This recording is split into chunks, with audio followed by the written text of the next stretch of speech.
خمس عراق سے وظائف میں اس سے پہلے آپ کو بتا چکا ہوں کہ خمس کیا چیز ہے۔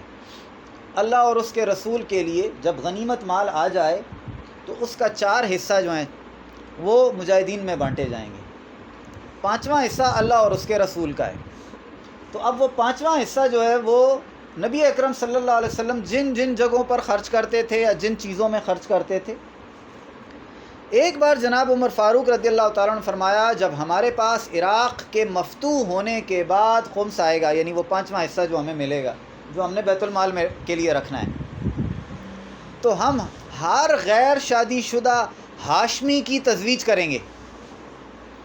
خاندان بنو ہاشم میں جو بندہ ہوگا کہ اس کی شادی نہیں ہوئی، ہم اس کا نکاح کروائیں گے، ان پیسوں سے شادی کروائیں گے۔ اور جس ہاشمی کے پاس خادمہ یعنی لونڈی نہ ہوگی، اسے خدمت کے لیے خادمہ دیں گے۔ اور حضرت عمر رضی اللہ تعالیٰ عنہ نے حضرت حسن اور حضرت حسین کو اس مال سے عطا کیا۔ اس روایت کو کتاب الاموال للابی عبید القاسم صفحہ 335 پر لائے، ریاض النظرہ محب تبری امام محب تبری جلد نمبر 2 صفحہ 28 پر لائے، کنز العمال للعلی متقی الہندی جلد نمبر 2 صفحہ 305 پر لائے۔